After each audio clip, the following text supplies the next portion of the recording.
This video has been making the rounds lately, games I regret buying from a collecting perspective. I have no idea who this is and I've not watched the video, but I thought I like the title. I want to do a video like this too.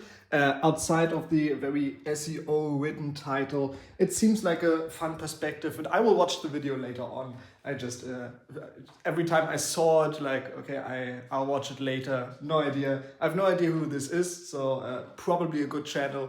If it has a lot of views, no idea. The first time I'm seeing that face on my recommended list. I have a few games. I mean, I'm very good at buying games, even from a collecting perspective. I'm not a collector, I just buy and collect what I like. And none of these games I regret like having right now. Like I'm not saying, well, I wasted all my money and now it's all horrible and it just often it's the condition I bought them in.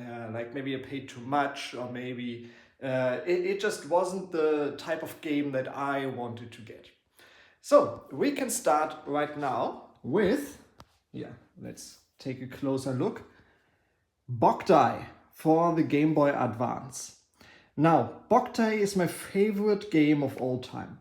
And I don't regret buying this. I think I got this like 15 years ago for I think 20 euros or something. The condition isn't the best. There was like glue on it. It was glued shut with a piece of tape.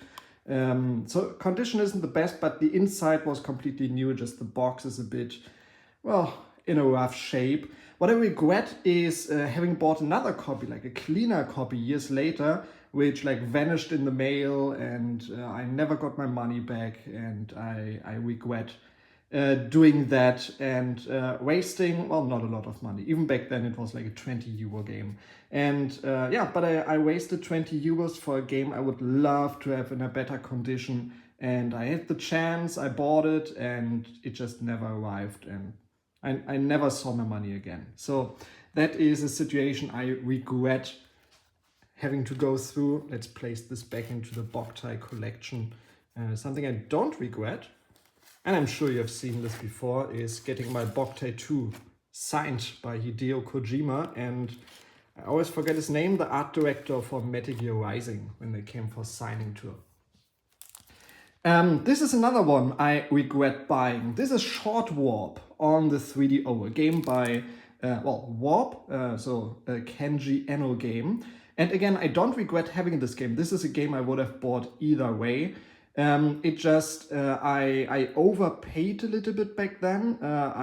Shipped to my door, it was I think 100 euros to get this. And since then prices have dropped for some reason. Maybe back then it was just like the hype after Eno's death that kind of drove the prices up.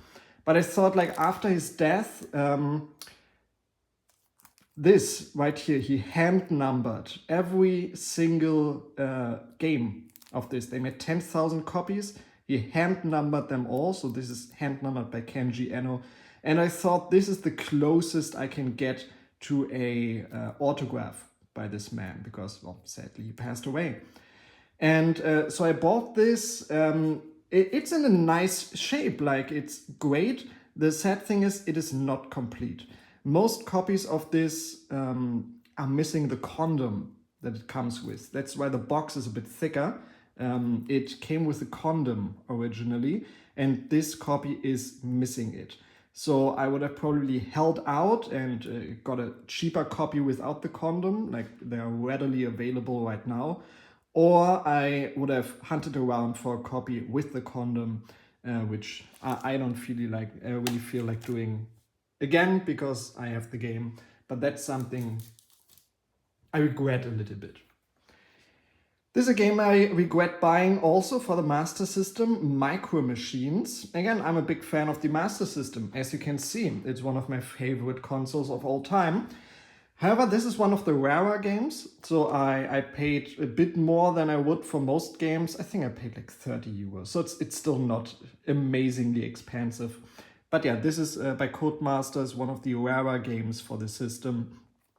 Sad thing is it doesn't play on the Mega Drive. You can only play it on a Master System, and you can only play it on a Master System 2. It's not compatible with the Master System 1 for some reason.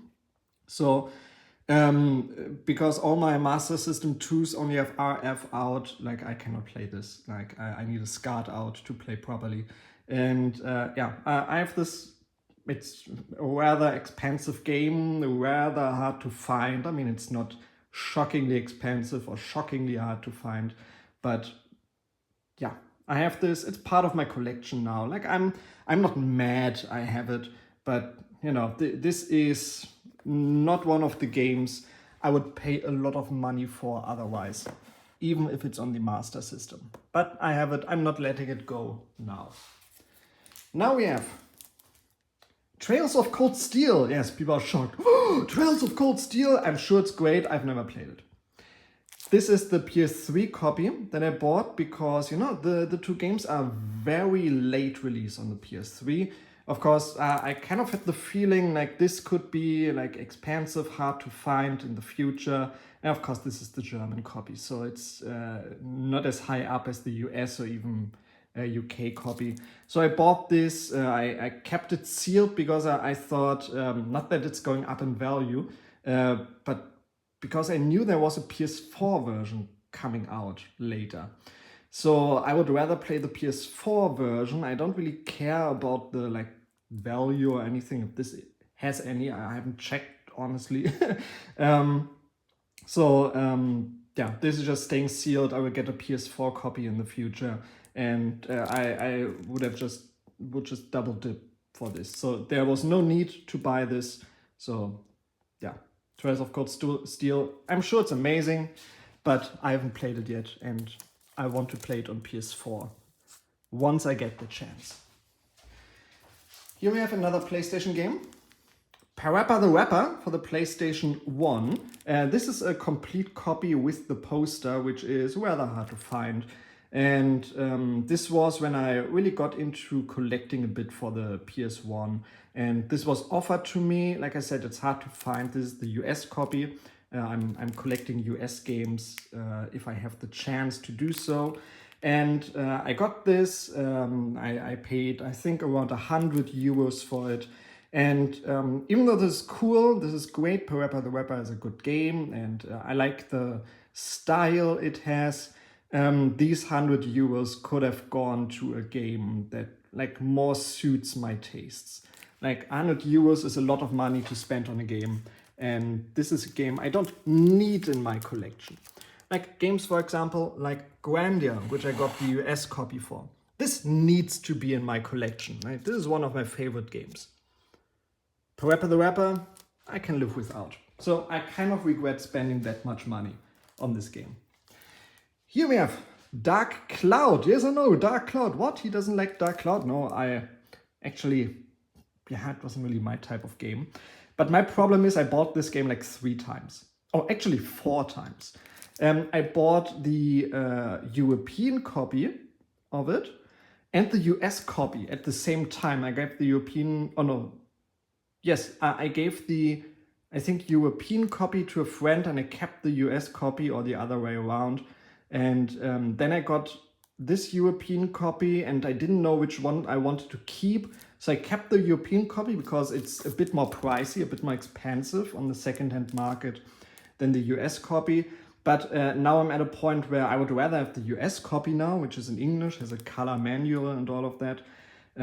So yeah, I just kind of regret having had all these different versions in my hand. I had like 4 copies of this over the course of my life, and I kept the version of the game that I would have rather not kept from the perspective of today. So let's slide that back into the collection. So yeah, I would have preferred the US copy in my collection now.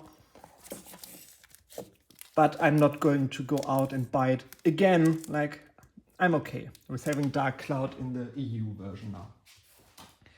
And here we have Xenoblade Chronicles X for the WiiU. I don't really regret buying this. Like, I'm happy I have a copy because I'm a fan of the series, even though I've only played 1 and 2. I don't have a WiiU. And this was on sale for like 20 euros, and I bought it. and never had the chance to play it. I borrowed my sister's Wii U, then I returned it one day, and I never had the chance to play this. So kind of a regret buying this game and just never having played it. And now I have it here sealed, like I'm probably not going to open this at this point. Again, not because it's necessarily going up in value, but because I don't have a Wii U, I don't have any intentions of ever getting a Wii U, and still holding my breath for a Switch port of this. So, these are my video game regrets. Do you have any? Let me just put Short Warp back on the shelf. Here we go. Putting that right back in there. Yeah, do you have any regrets? Like I said, I am pretty good with buying video games. Like, I think about what I want to get. I very rarely give into FOMO, no matter what one of my last videos said about the Metroid Prime Remaster. And yeah, but every now and then, like, I think I want something, and in the end, it just... I could have done without that. I could have saved a bit of money, bought something else for that, but that's how your life is. I've sold a huge chunk of my collection like 2 years ago, so a bunch of the games I bought that I just didn't care about anymore, I sold. Many of them for good profit as well, or at least I got my money back on most of them, so I didn't waste any money, just time and energy. So a lot of the like big regrets, you could say, actually paid off monetarily in the end, and I don't have them anymore. These are just the things that are still lingering around in my collection. Kind of making me think, oh yeah, you really feel out of place in this collection. Thank you very much for watching. See you next time.